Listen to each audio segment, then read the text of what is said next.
Welcome to Venus Codes. Venus Codes is normally a German-speaking podcast on all things Venus and spirituality and feminine power. But from time to time, I do have an English episode because I have some special English guests. And today I have again Emily Trinkaus with me, who is my astrologer, a very, very great astrologer. Welcome, Emily. Great to have you again. Thank you. I'm super excited for our conversation.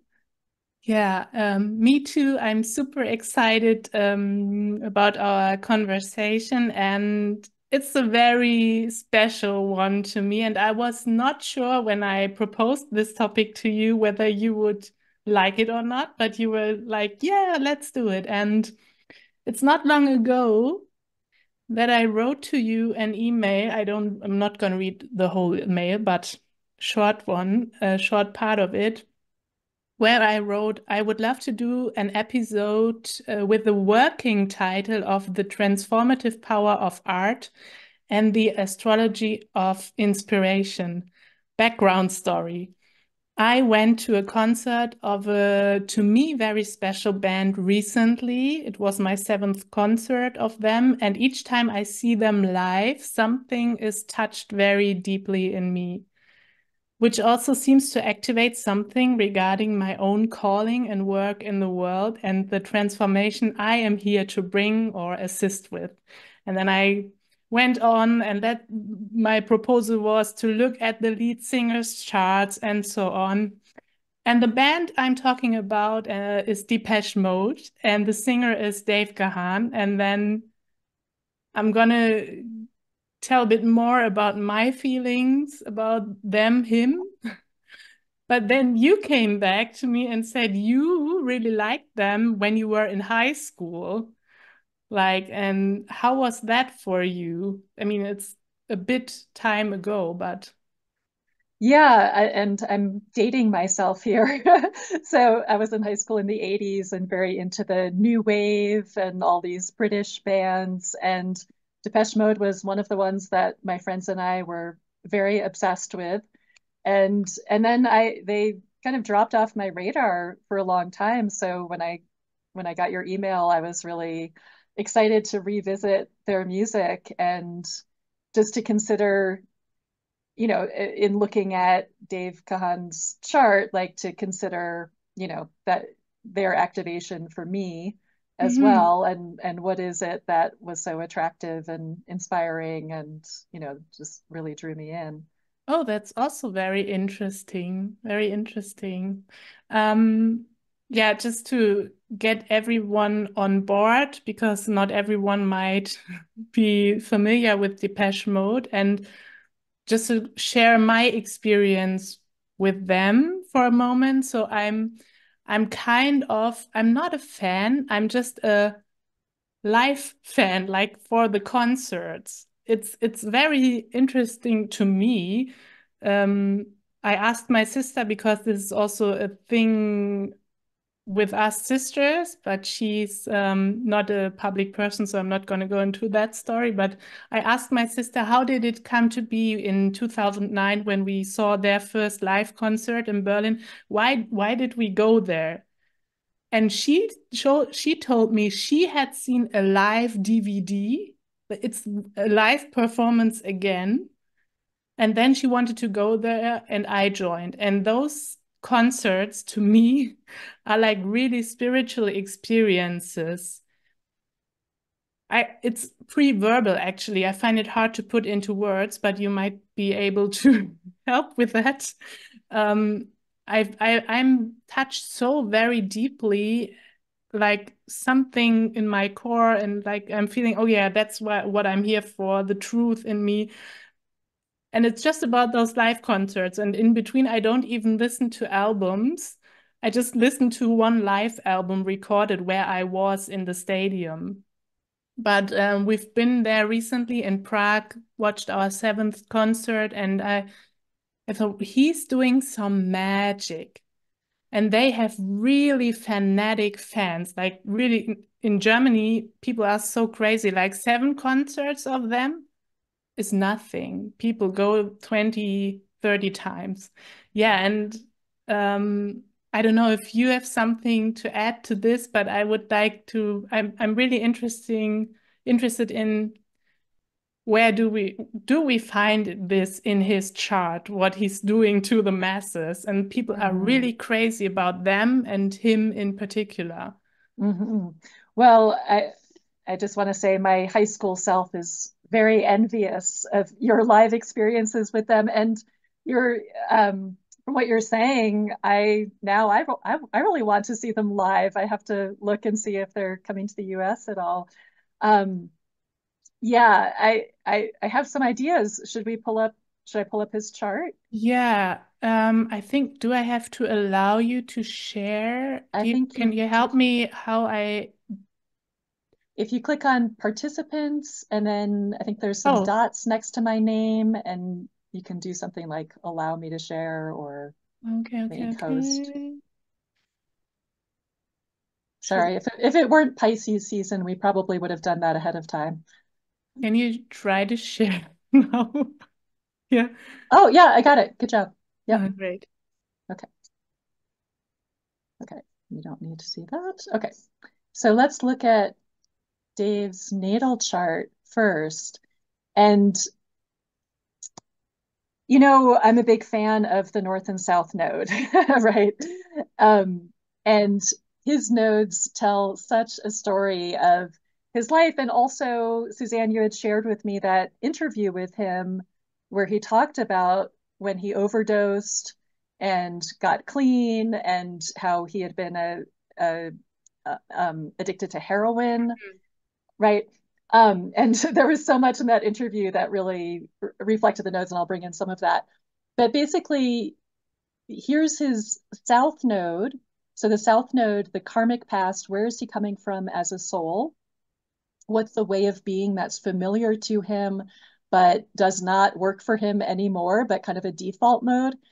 So I find this interesting because this is a south node in the 10th house, which is about being on stage, being somebody in the public. And with the South Node in the 10th house, he's done lifetimes of being a big shot in the world. However, in being that big shot in the world, it was a real burden and this sense of responsibility. He's got Saturn on the South Node. Saturn, responsibility, burden, right? So he comes in with this heaviness around if I'm a public figure, if I'm on stage, if I'm out in the world, then I'm responsible for everyone and it feels like a weight. And also, the South Node in the 10th house is associated with lifetimes of, it's like, because he had to be somebody in the world, he lost touch with who he really was on the inside. And so this, and think about the burdensome, this is a quote from that interview you sent me. The world's problems were on my shoulders. And that's the misconception that most addicts have. South Node conjunct Saturn. Um, and here's his North Node. So the North Node representing your incarnational purpose, your leading edge of growth, um, what you need to do to balance out those previous lifetimes. So his North Node is in Leo. Hey, Leo's the rock star, right? Leo's about creativity. It's about expressing from the heart. It's about authentic self-expression. Self-expression of what? Well, here it is in his fourth house, his deep self, his feelings, right? So not about being who I think you think I should be, or who I'm supposed to be in the world to play some role and take on the responsibility of the world, but instead to express myself freely from the heart and express my deep emotional truth. Fourth house. Now, what's really interesting here with his nodes and with his story of addiction and his story of being this great spiritual inspiration is that his north and south node and Saturn are in a square to Neptune. And when there's a planet in a square to the north and south node, that, if we're on this trajectory from south node to north node, a planet squaring the nodes represents what gets in the way. It can be a big block. And once that block is worked through, it's also the key, the key that catapults us to the North Node. So Neptune, first of all, a planet of sensitivity. Neptunian people are extremely sensitive, not just to the people around us, but to the collective field, right? So this is somebody who's feeling what everybody else is feeling the suffering of the world. And then this Saturn South Node kicks in, and I'm responsible and I have to do something about it. And if I can't do anything about it, I should beat myself up and hate myself and feel very guilty. So sensitivity, but also Neptune is the planet of spirituality, inspiration, um, uh, unity, consciousness, bliss, ecstasy, right? So, and the big shadow of Neptune is addiction, escapism, denial, drugs. So this whole path that he's on as a soul has so much to do with how do I deal with being a super sensitive artist, right? And this North Node in Leo is the path of the artist, the path of self-expression. And of course, this is not atypical for the chart of an artist to have a strong Neptune. Neptune is very much associated with the imagination and having a rich inner life and having that sensitivity and being able to, or being on assignment to journey into the field of the collective unconscious and bring back a vision and really express, right? North Node in Leo, express what is the hidden, what's in the unconscious. So someone who's able, it's the gift and the curse, right? The hard part is getting so submerged in and overwhelmed by those collective energies and feeling it like, oh, it's so heavy and what can one person do? And I'm just going to have to numb myself just to deal with how intense that is. And the higher side is it also flips where when he knows his creative power, North Node in Leo, and Leo is the king or the queen. I create my world. I'm the ruler of my realm. And Leo is ruled by the sun. So that's like, solar plexus energy, right? Our will center. I have the power to create.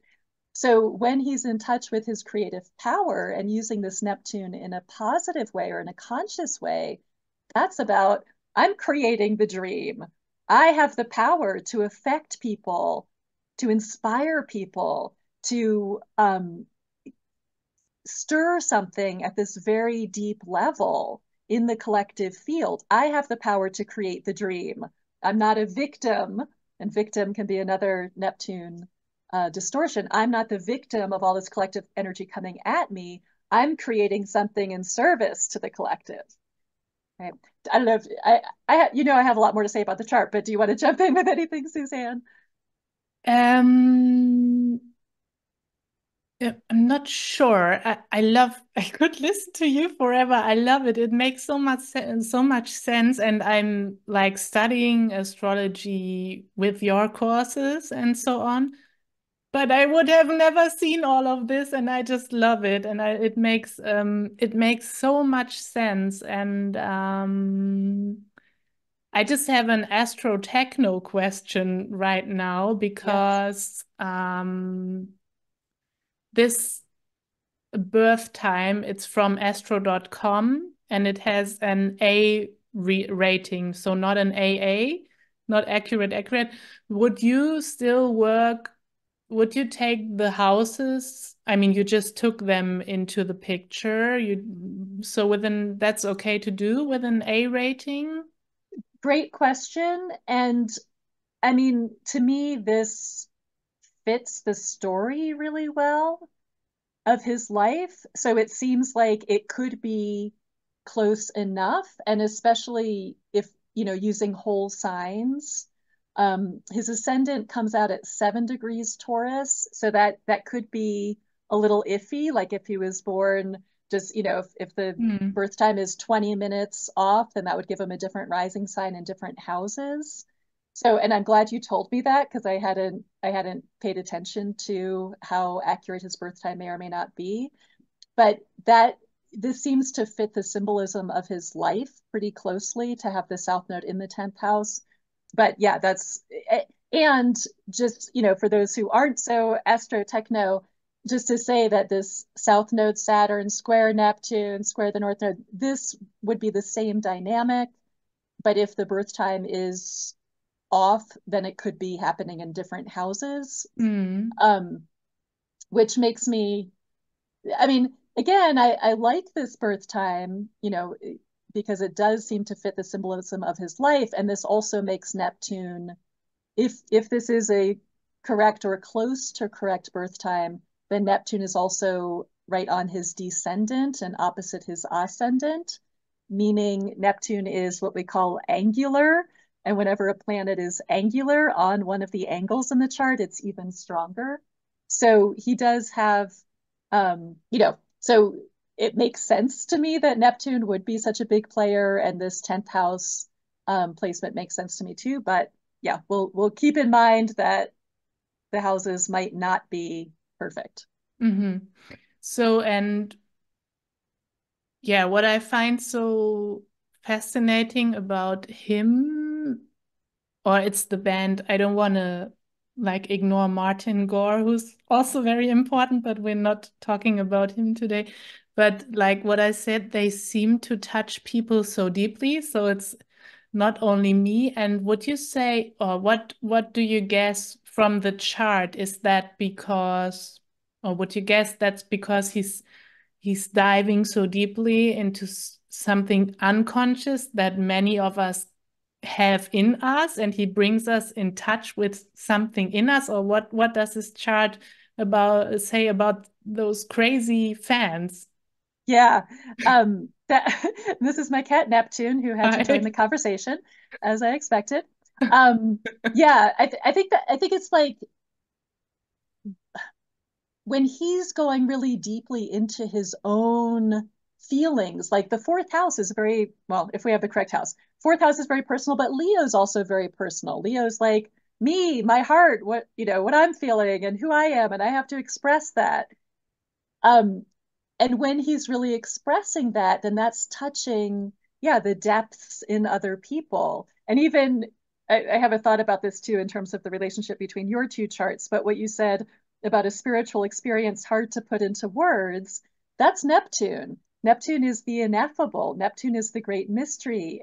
Once we try to describe Neptune, we have no language for it. It's beyond language. So exactly, he's touching off something that's or inspiring people to connect with something that's beyond language. And then, what you had pointed out in your initial, or in one of your emails to me too, is this Jupiter Chiron connection or conjunction in Pisces. Now, again, I like the symbolism of this in the houses, because this is in his 11th house, which is the house of groups, right? And giving our gifts to the world, the collective. So this would also speak to what he's inspiring in the collective. And we have sort of a similar theme here, because this is a big Pisces activation. I'll talk more specifically about that. But Pisces in modern astrology is ruled by Neptune.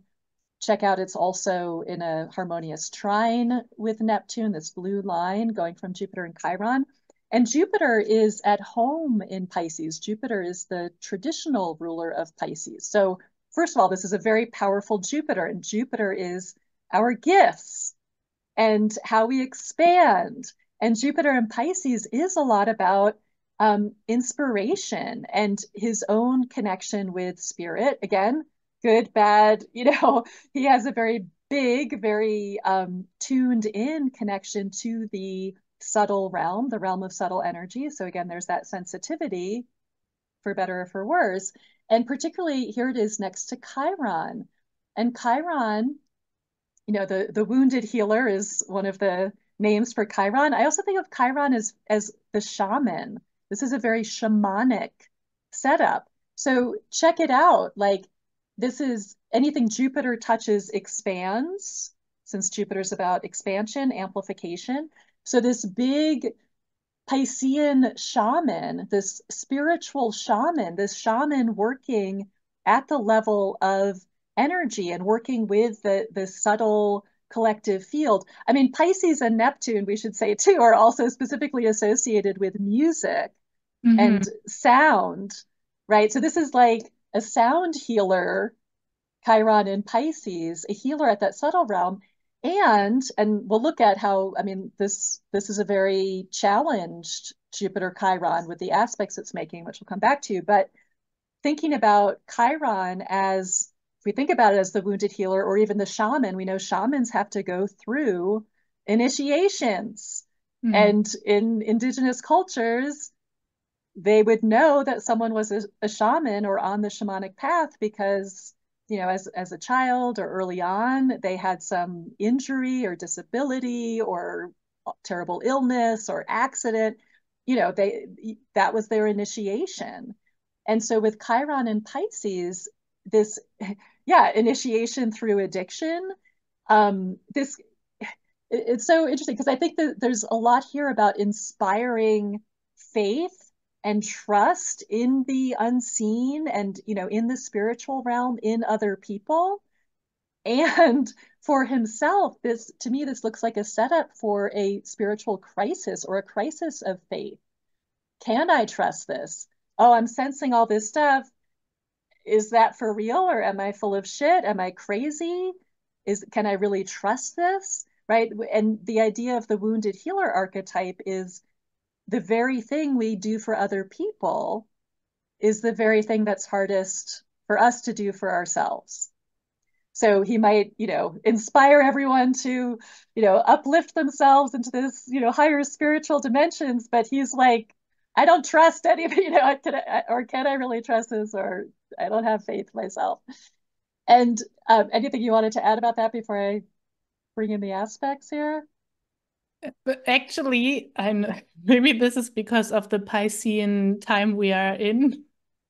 I'm going somewhere else again. I just wanted to add something small to the thing you told us before with the Saturn South Node in the 10th Mm-hmm.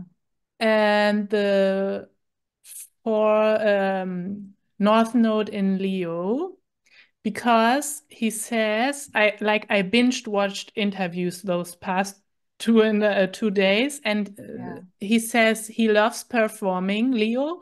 He loves to be on stage, and then it's in the fourth house, but he doesn't like anything else with this job, like the music business, like the being interviewed and having to explain himself to journalists and so on. He doesn't like anything of this, which I have the dream of interviewing him on Venus Codes, but I guess it's not gonna happen. But like he loves performing on stage, and then he has this South Node in the 10th. He's not interested in being this person in the world. Actually, he just seems to want to do this. Yeah, and Yes. that's like his chart is really telling this story. Yes. And I think being such a Neptunian, Piscean, with this strong Neptune and Pisces signature in his chart, it's got to be hard for him to, right? That this is someone who needs a lot of retreat time and, self-nurturing and can get just way too affected by other people energetically. So it would make sense to me, like when he's on stage, right, when he's being the star, when he's the ruler of this realm, here's how it's going, and I'm the king here, and I'm, giving it my all from the heart. But then to be in situations where, like being interviewed or just dealing with fans and all, then that just then yeah, that seems really overwhelming. I mean, let's mention too that he has a Cancer moon. Cancer moon just wants to be safe and cozy at home and have, the castle is Hmm. my, my realm, my home castle. Yeah. Um, so yeah, this is, I mean, you can see his brilliance as a performer and as an artist, but also like he needs that self-care time to recharge and to feel good needs a lot of inward time as well. Yeah, cool. And yeah, you said you would like to go into the aspects to the Chiron Jupiter. Yeah, Yeah, I would have asked next about the Pluto opposition, but yeah. Well, and let me talk first about this Mercury Chiron, because the thing is, Jupiter and Chiron and Pluto all move fairly slowly. So there's, a group of people who were born around the same time as he was who have that set up in their chart. Well, let me talk about Pluto. Okay, and then I was going to say, and it's more personal for him because here are some personal planets, Mercury and Venus, that are getting in on the action. But just in terms of Jupiter Chiron opposite Pluto, I mean Pluto, the planet of death and rebirth and total transformation. Wherever Pluto is, it feels like life or death. I'm going to die if I do this, or, and first of all, if we have the correct houses, here's Pluto in the fifth house of creativity and self-expression. So, where Pluto is, there's a lot of power, but it also takes you on an underworld journey. And I think part of the challenge with this opposition is that here's Pluto in Virgo. And Pluto in Virgo, the Pluto in Virgo generation, hi, is obsessed with getting it right and not messing up and doing it perfectly, and can be very self-critical and self-judgmental. Whereas this Jupiter Chiron in Pisces is so much about, I'm just a channel, something bigger is coming through me, I'm surrendering, I'm letting go, letting God, right? I'm opening up to this greater flow. And that's I talked about the Leo form of creativity is the will, and this is me, and here I am. But the Piscean creativity, that's like, this isn't me. I'm just open and surrendered enough for something magical to come through me, and who knows where it came from, and it's quite mysterious and transcendent and Pluto here is like, really, what I was saying about the trust issues, like, can I really trust that? Can I trust enough to open up and let go and trust whatever's going to come through me? Pluto and Virgo is like, no, you can't trust that. You're going to mess it up. You're not going to get it right. It's not safe to be so fluid and open and surrendered. You got to be in control, right? So this alone is not an easy setup. And where I was saying Chiron can represent crisis, well, same for Pluto. So this can really be massive crisis of faith. And Pluto is also, like I said, Pluto is ultimately about power and riches and treasure. So there's a lot of power here. But when we're not using that power consciously, it destroys us. So this is also where these Piscean patterns of addiction can get very self-destruction, and there can be that self-hatred. And bringing in Venus and Mercury here, and Venus is the planet of love and especially self-love and self-worth. Venus being a very important planet for him because his sun is in Taurus and Venus rules Taurus. And if we have the right time or close enough time, he's got Taurus rising. So Venus would be his chart ruler, very important planet. And the second house is the house of self-love and self-worth. And one of the things he said in that interview you sent me is, I was looking in the mirror and hating myself.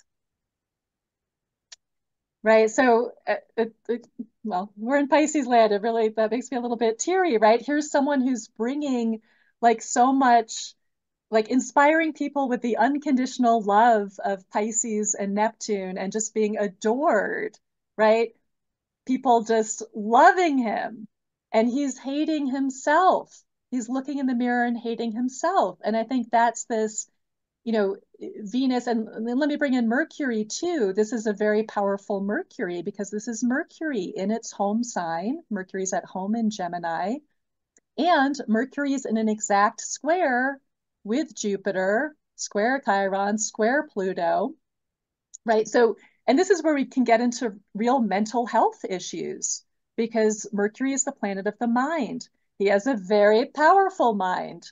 good, bad, well, right? If his powerful mind is coming up with all the reasons why he's not good enough and why he should hate himself, and Pluto in Virgo is a great analyst, can see very clearly everything that's wrong with this picture. Then, Mercury in Gemini is like, yep, that's right. And how about this too? Yeah. And meanwhile, he's very open and sensitive and tuning into this, subtle realms. And his mind is questioning it. Is this for real? Am I full of shit? Can I trust this? Oh, here's 1,000 reasons why I can't trust this. Also, Gemini tends to look to other people a lot. Gemini wants to fit in and adapt to what other people are doing. And there's this sense of like, okay, well, I'm tuned into this other realm. Nobody else seems to be. They're all doing this other thing. Well, maybe I should be doing this other thing. Right. So there's a lot of self-doubt and self-questioning here. Now I'm talking all about the distorted side of that or the challenge of that, but the higher expression of this is giving voice. Mercury is our throat chakra, right? Giving voice in a really beautiful way. Venus, right? Creating art, Venus, planet of art and beauty, aesthetics, harmony, to what he's sensing at a, psychic, spiritual level. And it's transformational, Pluto. And just, I know you've heard me say this 1,000 times, Suzanne, but when we see hard angles like this, it's not that the hard angles are bad. It's that they're powerful. They're incredibly powerful, and they kick you in the ass until you're able to use them in a powerful way. Early on, they show up as problems in your life and keep, beating you Mm-hmm. over the head until you get it or until you work through what the issues are. And, I mean, he's got what we could call, trauma signatures in the birth chart.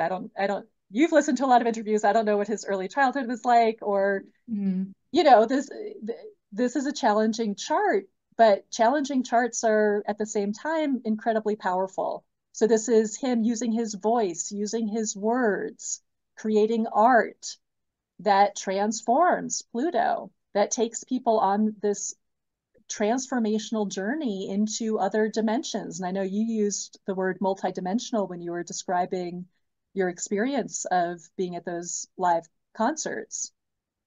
Oh, and the other thing I noticed here too is that his Mercury is also out of bounds and Mm-hmm. out of bounds, right? And so here it is, it's super powerful, it has all these intense aspects, and it's out of bounds. And out of bounds planets are signifiers, one, of incredible creativity and innovation, and his mind is connected with streams of information that most people don't even know exist.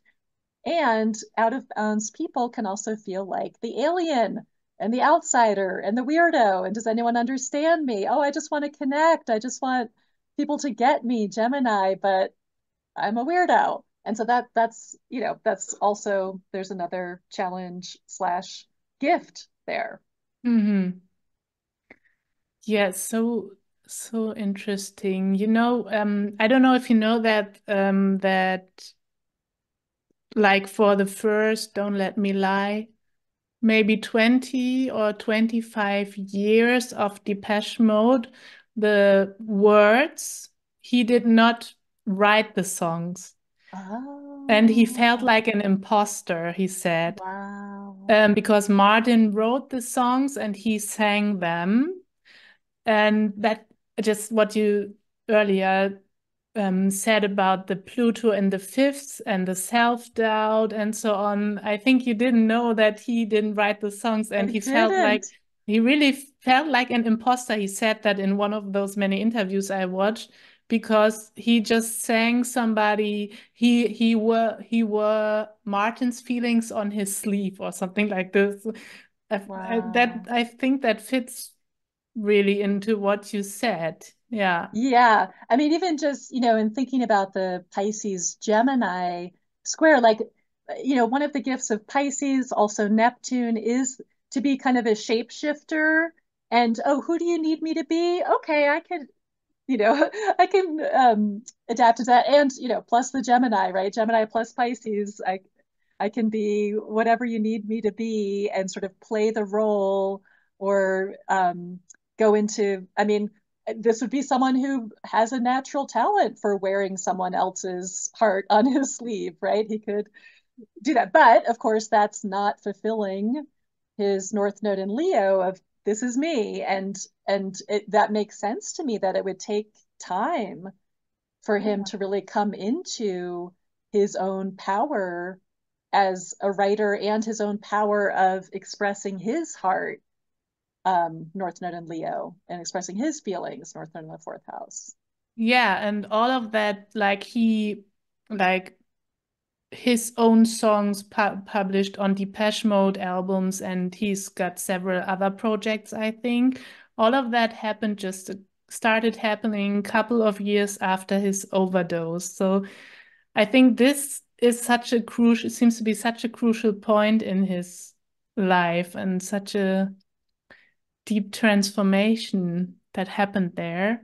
Um, Do do you you feel want to like look at that chart? yeah, do you feel like we want to switch to the overdose chart? Yeah, let's do that. Let's do that. And of course, we could, talk for a few more hours about his natal chart, but let's I love that. I could listen to you for hours. Really, it's I'm learning so much every time. Okay, so we've got Dave on the inside and his overdose transits on the outside. Okay. So, a few things that stood out to me here, and again, part of this depends on a good birth time, part of it doesn't. But, I didn't know the exact time of his overdose. I think I did it for, well, I don't know whatever time I did it for. So the faster moving planets, or the moon, we don't know. But the slower moving planets are generally what I would look at for such a life-changing event. And actually, Suzanne, do you want to say, since you know the facts about what happened, is there anything else you want to add to that?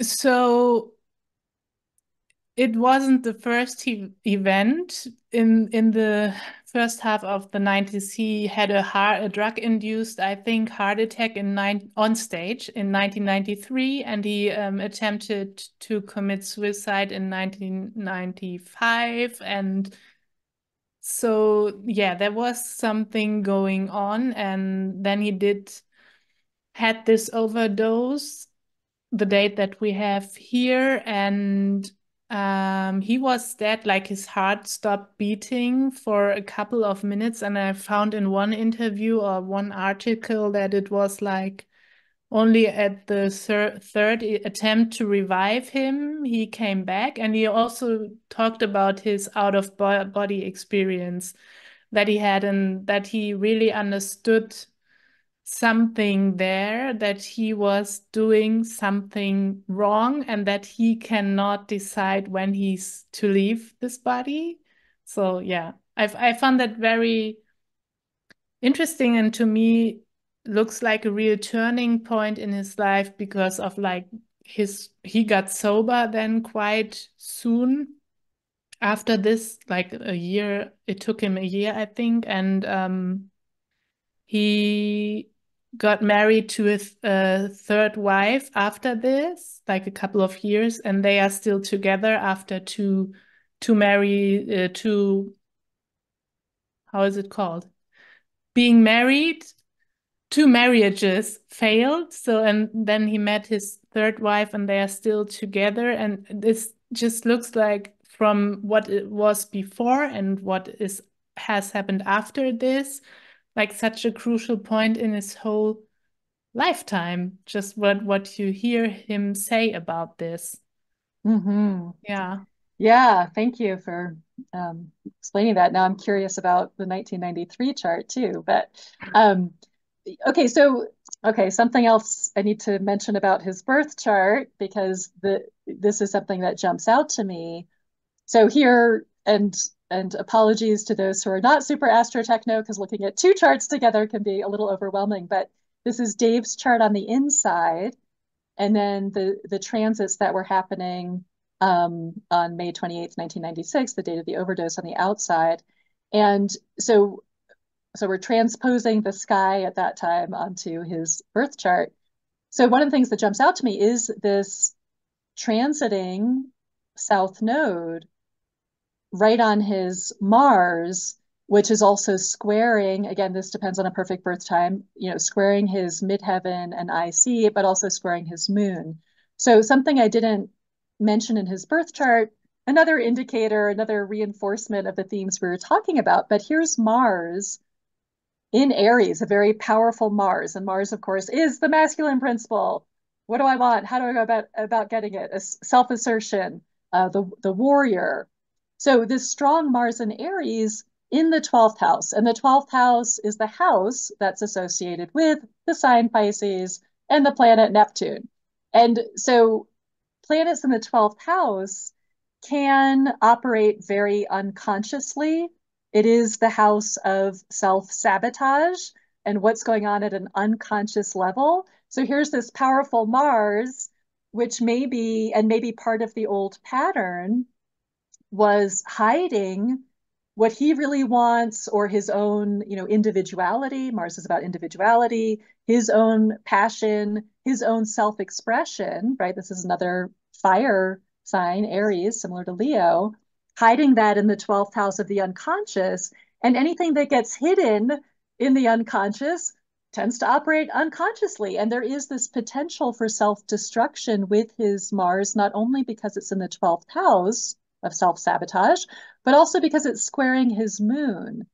And Mars square the moon can show up as self-attack or making war on himself. Actually, now that I'm talking about his chart, I'm just really struck by how many planets he has in their home signs. Mercury in Gemini, Moon is at home in Cancer, Saturn at home in Aquarius, Jupiter at home in Pisces, and Mars at home in Aries. I don't know if I've ever seen a chart that has so many planets in their home sign, which means, again, planets that are very powerful, when they're powerful in one direction or another, right?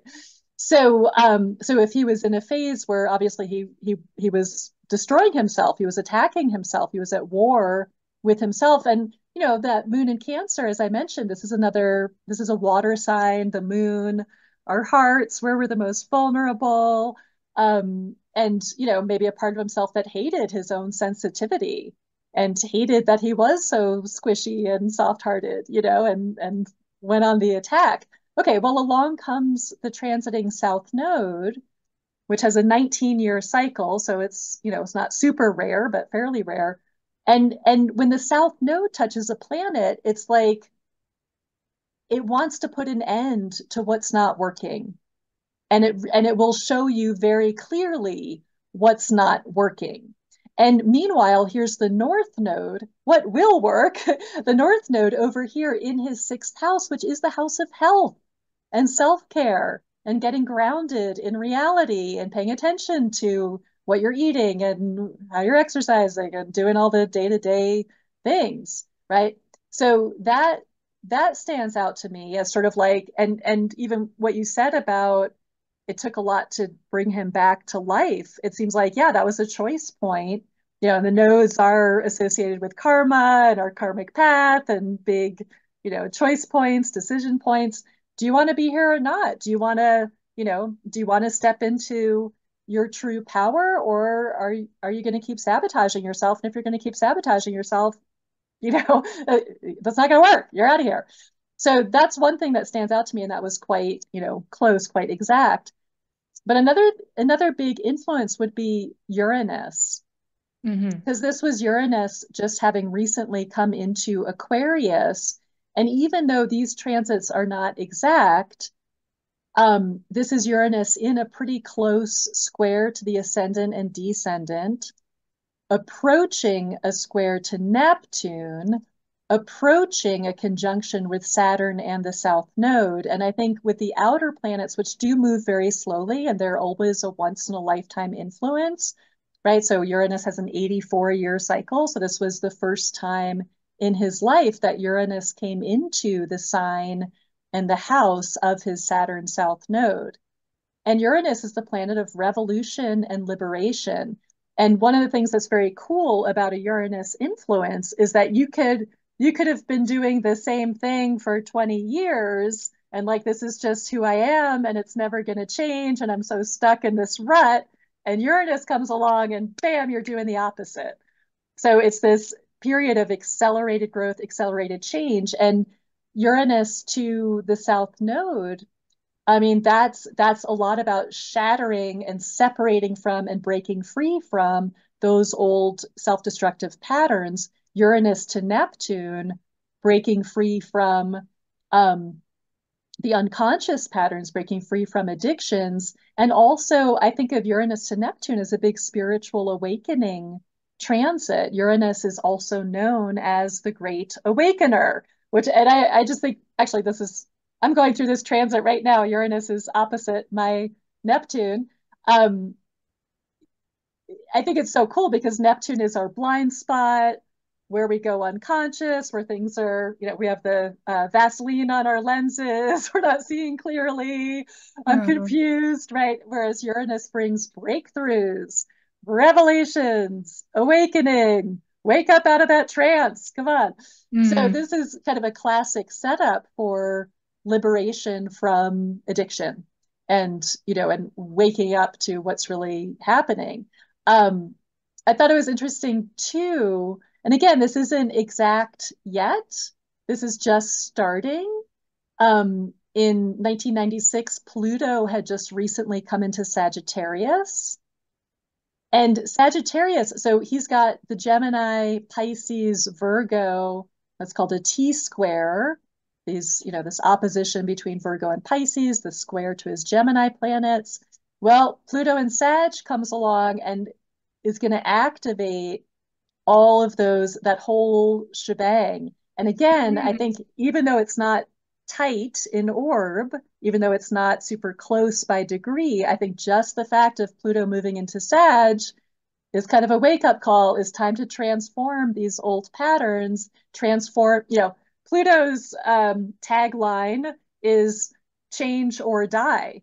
It's life or death if you're going to transform these old patterns and really brings a crisis. And Pluto in the eighth house is the house of death and rebirth and confronting mortality. So I think he was lucky in a sense, I think, it's like he got an early, like, oh, okay, his soul, maybe felt these big forces coming. It's like, yeah, better to be on the, early side in um, dealing with Mm. these big forces because you don't want to resist and delay and whatever. And no doubt, like, his process, well, you watched a bunch of interviews, but yes, a turning point in 1996, but I'm sure it was a several year process to really to heal his body, to heal his spirit, to heal emotionally.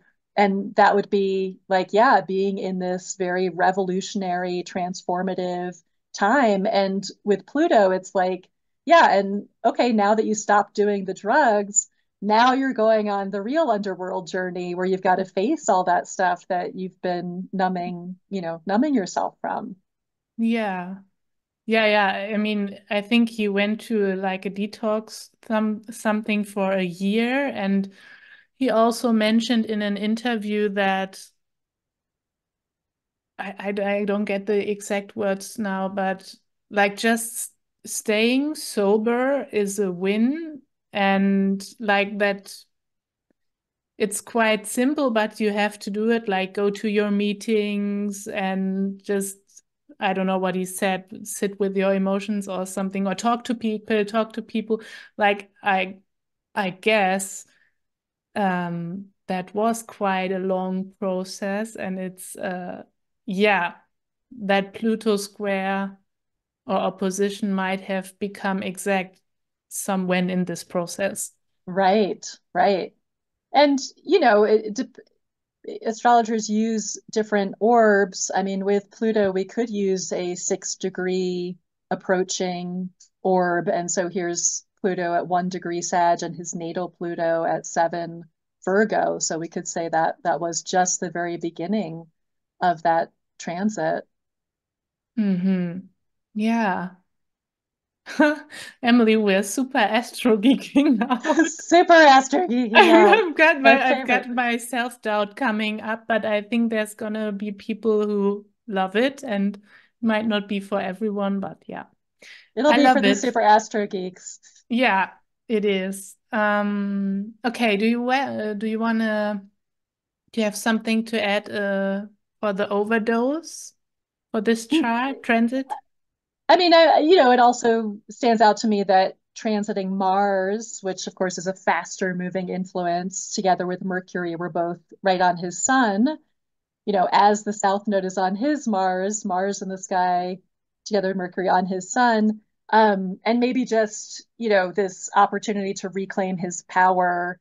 And, Mars by transit acts as a trigger, and, triggering like, do I want to live? The sun, like, am I worthy of being here? Sun in Taurus.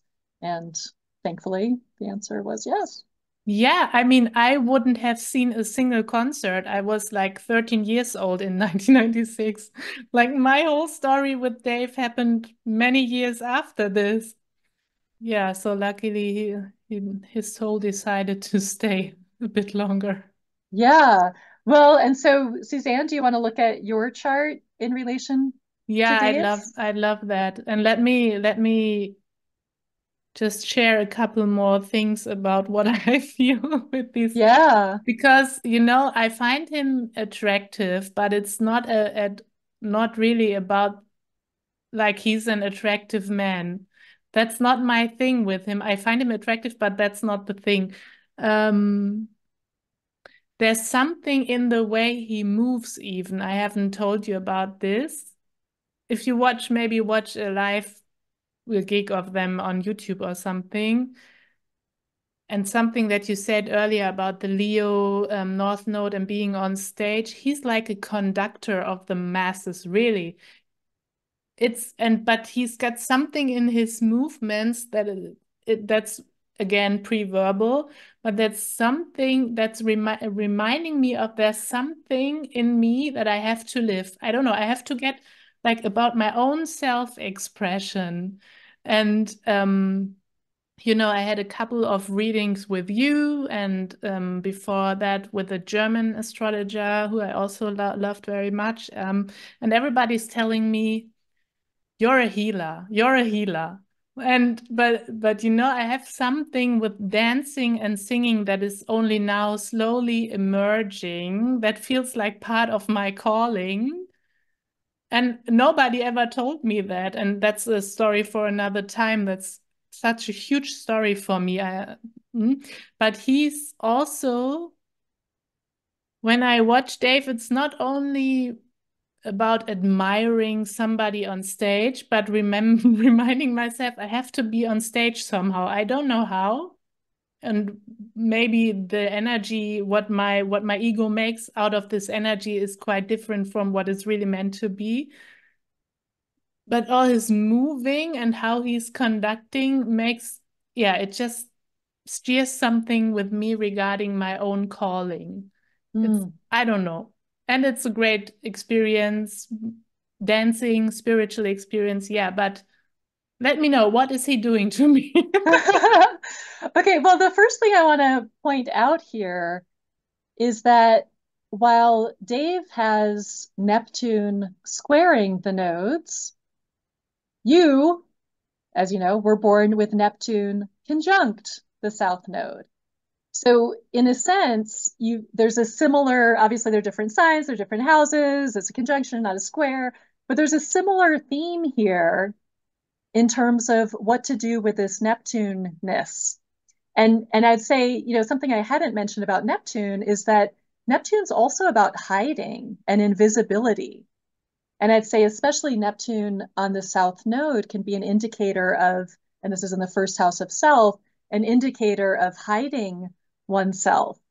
And it, and it sounds like he's found the way to sort of do that dance of being seen and then not being seen to find, what's going to work for him.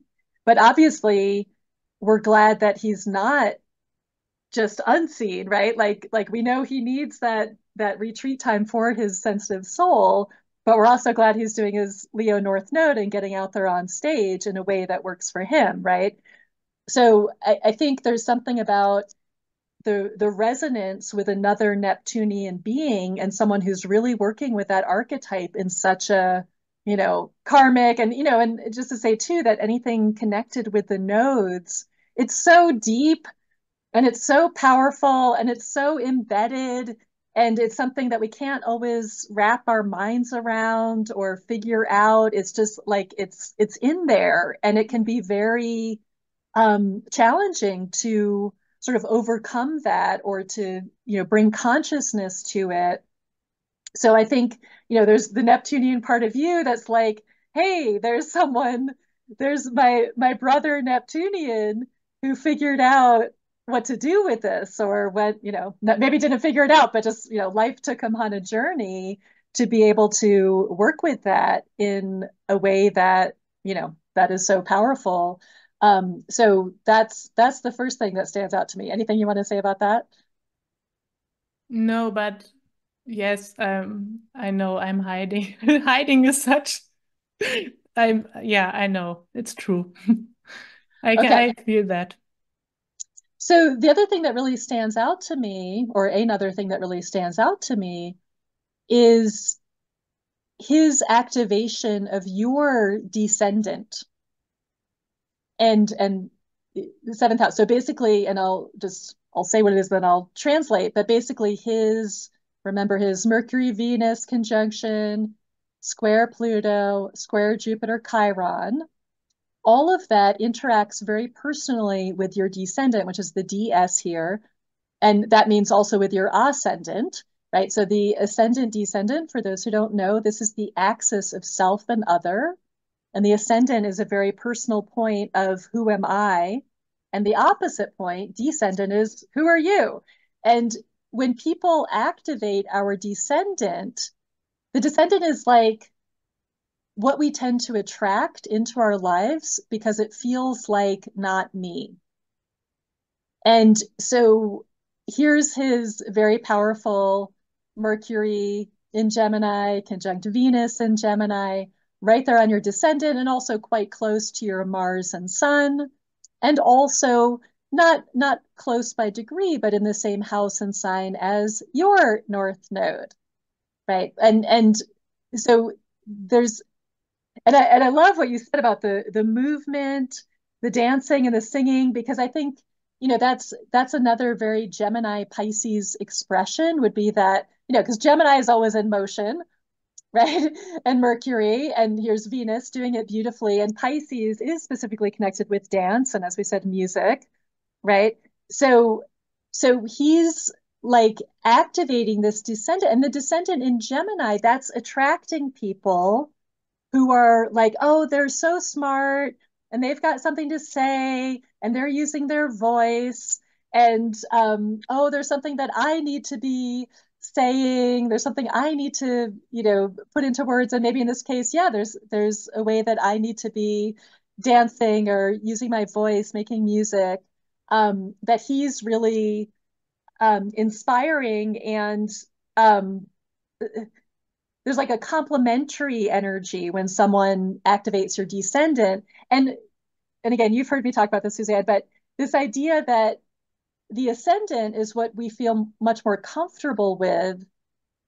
And then the descendant, that's like, well, I don't really feel comfortable expressing that part. So just unconsciously, not with the intention, but people come in to activate or to express that energy. So the descendant can almost be a point of, not almost, but can be a point of our shadow and not like a bad part of ourselves, but like a part of ourselves that we're not so in touch with, that is really good for us to cultivate, right? And he's bringing in Venus, like such sweet energy here, and also this very powerful Mercury in its home sign. Like, yes, you can do this. I mean, I also love that his nurturing Cancer moon is right on your Venus, right? So you two have this Venus connection. And so the moon in Cancer, great mama nurturer to what? Venus, your creative talents, which might be hidden here in the eighth house. And so again, it's not like he's just doing his thing, but in just being himself and doing his thing, his very being, his presence is a nurturing force of your own creative energy and expression, and even your power, this Sun Mars conjunction in Gemini, and the power of what you have to express. I have more to say, but how's that going? Yeah, it feels very true. I understand everything on the feeling level.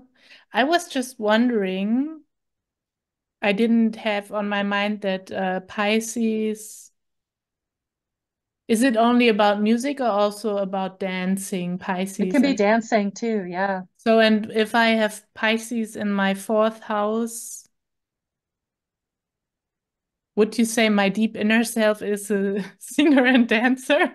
Right. Like, or again, the fourth house is one of the hidden houses, right Uh-huh. down there at the bottom of the chart. My secret, my secret dancer, which of course he's bringing his Jupiter and Chiron to. Yeah.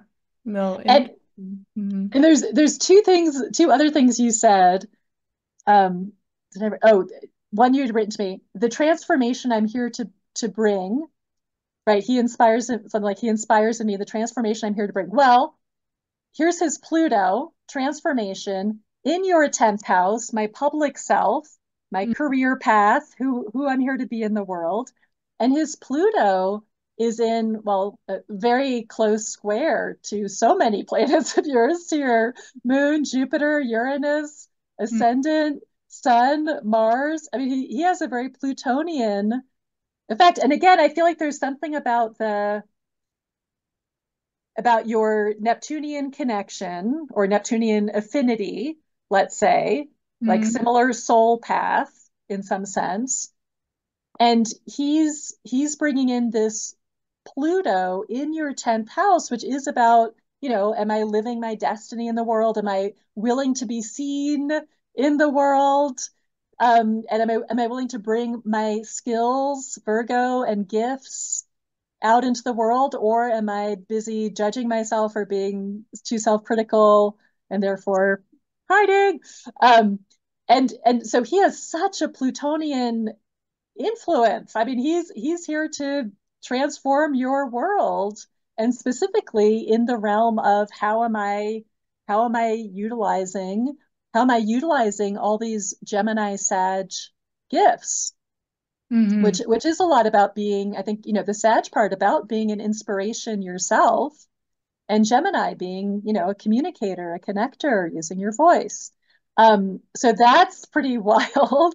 And of course, Chiron as well, squaring all these planets, right? He's bringing in the healing energy, and I love what you say about I can't really put words around it. Well, yeah, because it's Jupiter and Chiron in Pisces Mhm. squaring the Gemini.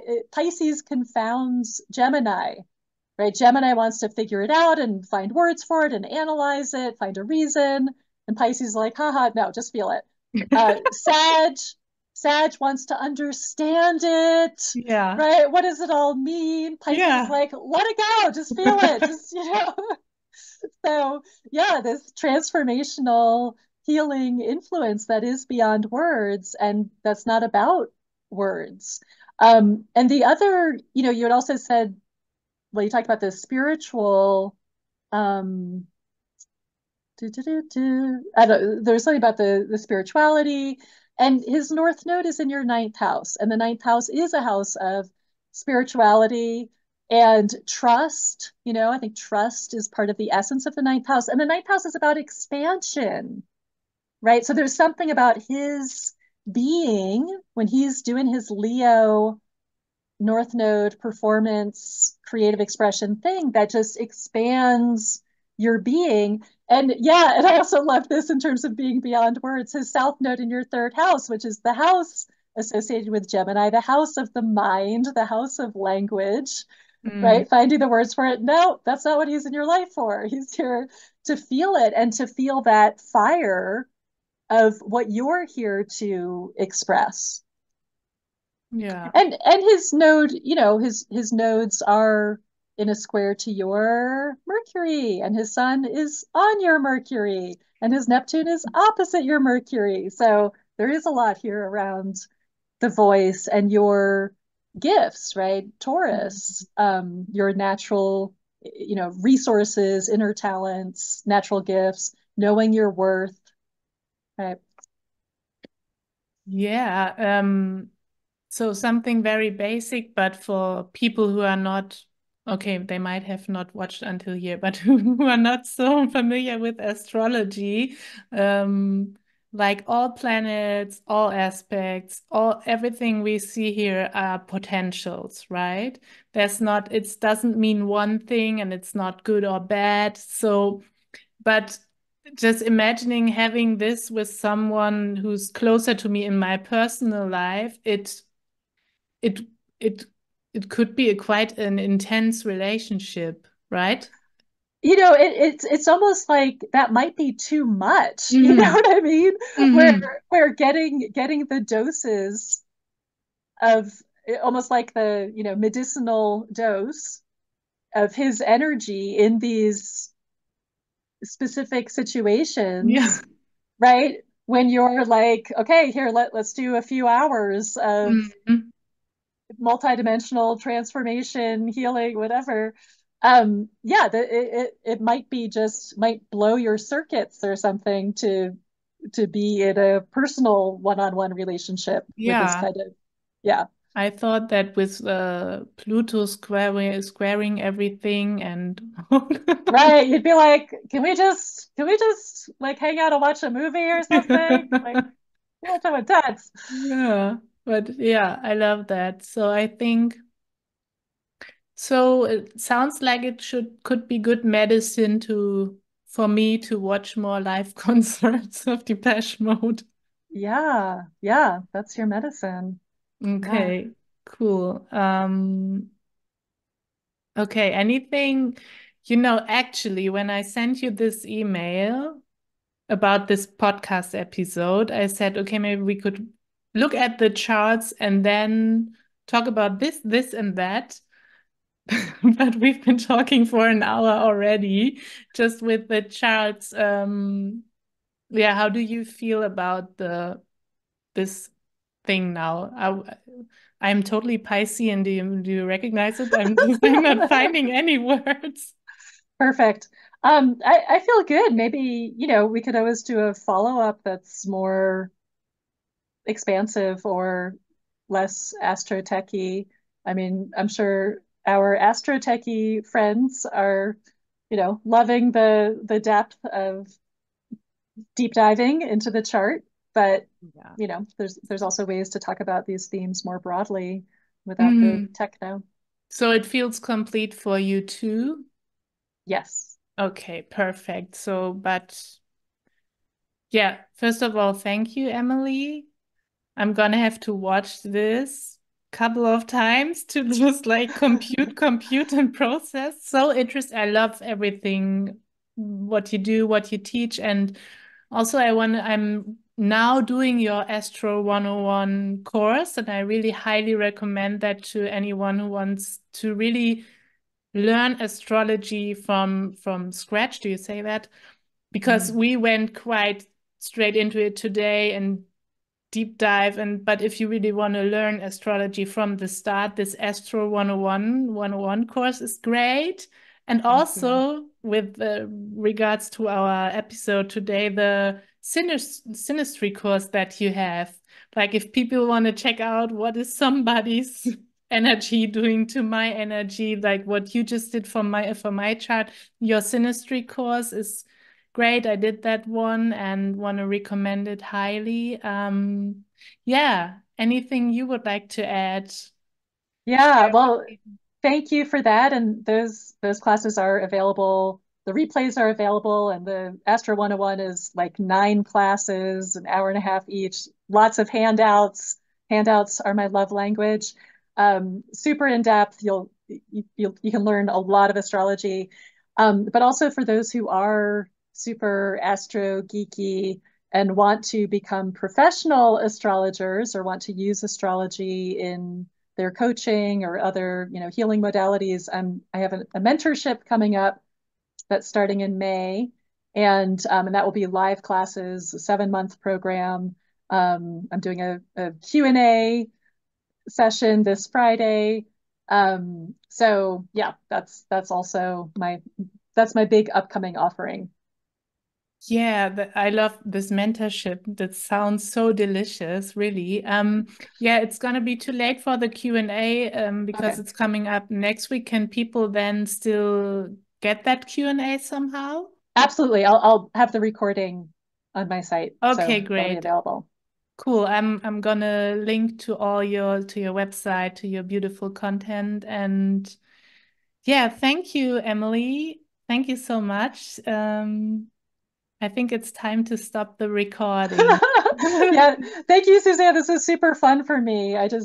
Yeah, thank you for the great idea. I've never done something like this before with the chart of an artist, and it's super fun. So thank you. Cool. Thank you.